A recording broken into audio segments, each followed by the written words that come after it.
మరి 4 పొలాలను తీసుకొని ఇలా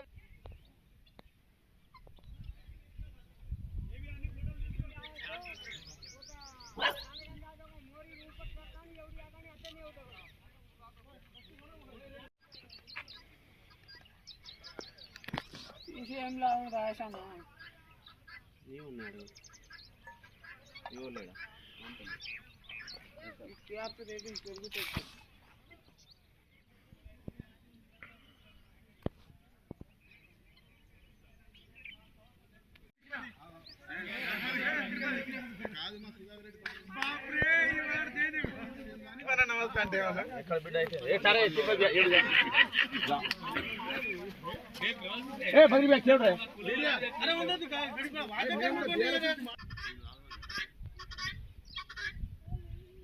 అలాకంటే ఇల్లు ఉన్నాయన్న ఇంటికాడ, మాకేం లేదు కదా.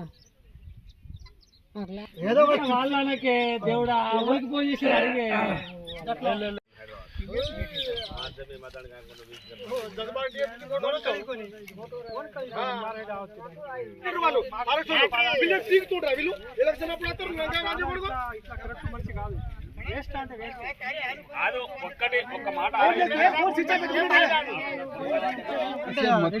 పెద్ద ఎత్తున బందోబస్తు అంతా ఆయనకు తెలుసు అన్న. ఆయనకు తెలియకుండా ఏం అంత ఈజీ కాదు.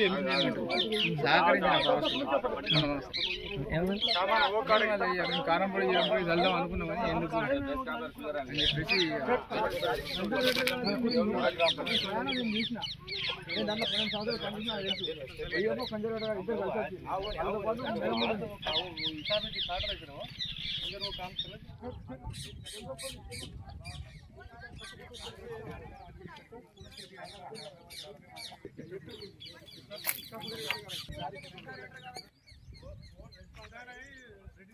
రెండు గంటలకు రాత్రి 2 గంటలకు వచ్చి దాడి చేసిండ్రు, వచ్చి బోర్లు బొక్కలు బోర్లు అన్ని బయట వారేసి దాడి చేసిండ్రు, పడగొట్టిండ్రు మనిషికి.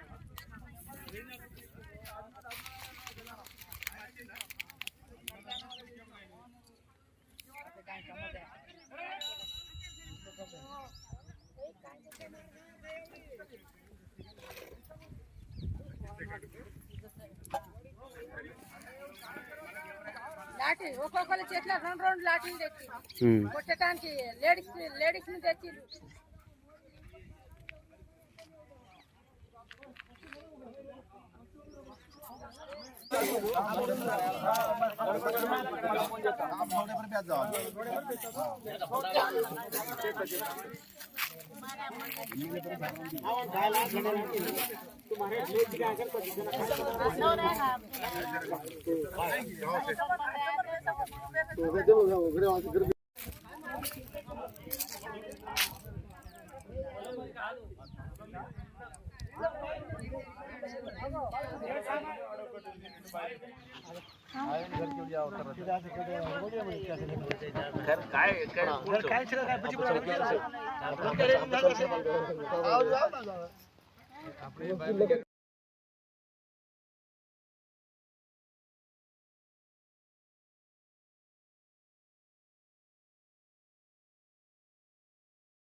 మండలంలోని గడ్డగూడ ప్రాంతంలో గత 30-40 సంవత్సరాల నుండి మరి మా లంబాడ గిరిజన సోదర సోదరీమణులు ఇక్కడ వ్యవసాయం చేస్తూ మరి ఇక్కడ ఇండ్ల నిర్మాణం చేసుకుంటూ వాళ్ళ జీవన విధానం కొనసాగిస్తున్నారు.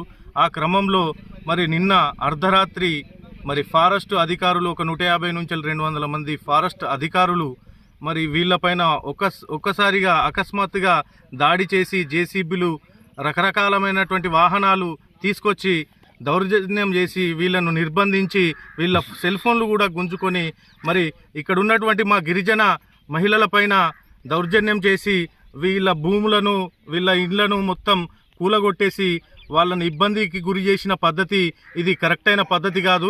ఫారెస్ట్ అధికారులకు కూడా మహిళలు ఉంటారు, మనకు కూడా కుటుంబాలు ఉంటాయి, మనకు కూడా ఫ్యామిలీస్ ఉంటాయి. కానీ ఇట్లా వాళ్ళకి సమాచారం ఇవ్వకుండా ఇట్లా ఇబ్బందికి గురి చేయడం కరెక్ట్ కాదు.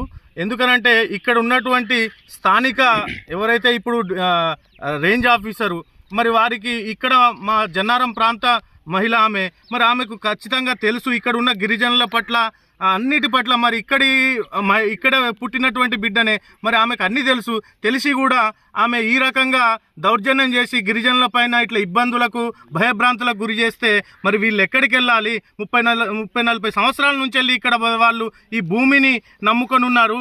మరి ఇట్లా ఇబ్బంది గురి చేయడం వల్ల వాళ్ళ జీవన విధానం ఏమైపోతుంది ఒక్కసారి ఆలోచించాలి.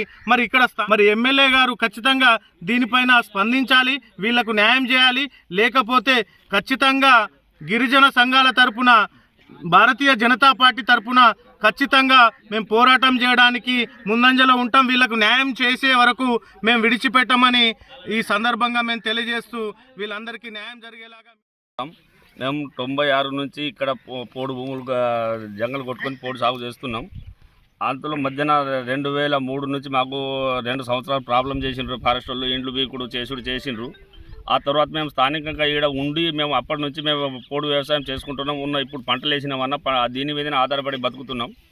అలాంటిది మాకు ఏది తెలియదు, ఇన్ఫర్మేషన్ లేదు, ఏది లేదు. సడన్లీగా ఇవాళ రాత్రి 2 గంటలకు ఆఫీసర్స్ ఒక 150 మందితో వచ్చిండ్రు.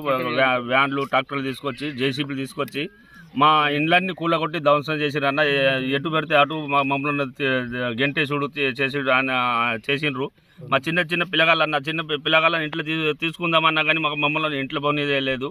మా సెల్ ఫోన్లు ఇవి అవి అంతా తీసేసిండ్రు. అందరిని ఇంట్లోకి వెళ్ళి బయట గంటేసి మా ఇండ్లన్నీ దోషం చేసిండ్రు. అన్న ఇప్పుడు ఎండాకాలం, ఈ ఎండలో ఈ పిల్లగాళ్ళని మేము ఎట్లా సాధించుకోవాలి, ఎక్కడ ఉండాలి, ఏ నీడకు ఉండాలన్నా మాకు ఏది లేకుండా చేసిండ్రు.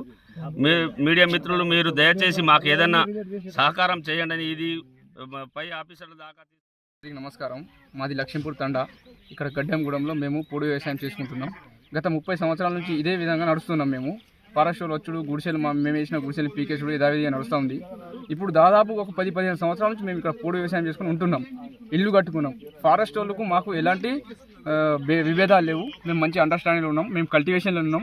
మేము కట్టెలు కుట్టడం కానీ ఇంకా వేరే అలాంటివి ఏం చేస్తలేము. కానీ రాత్రి సడన్గా ఫారెస్ట్ వాళ్ళు 2 గంటలకు నైట్ వచ్చేసి మేము ఇంట్లో పడుకున్నాం. మా భార్య పిల్లలు ఉన్నారు, చిన్న పిల్లగాళ్ళు ఉన్నారు. మాకు ఎలాంటి ఇన్ఫర్మేషన్ ఇవ్వకుండా మా మీకు ముడిగా దాడి చేసిర్రు. 150 మంది ఫారెస్ట్ వాళ్ళు ఉన్నారు. ఇప్పుడు ఎండా పూట మాకు ఇల్లు లేవు, ఏం లేదు. మాకు గోసా చూడండి. అదే టైంలో మేము 100 కూడా కాల్ చేసినాం నైట్ 2 గంటలకు. పోలీసు వాళ్ళు మీరు కొట్టుకొని చచ్చిపోయినాక మేము వస్తామని చెప్పేసి పొద్దున 8 గంటలకు పోలీసు వాళ్ళు వచ్చారు. చేస్తారా? దీనికి ఎవరు బాధ్యులు? దీనికి ప్రభుత్వమే ఏదైనా చట్టరీతంగా ఏదైనా చట్టపరంగా మాకు ఏదైనా న్యాయం చేయాలని మేము మీడియా ద్వారా ప్రభుత్వానికి కోరుకుంటున్నాం.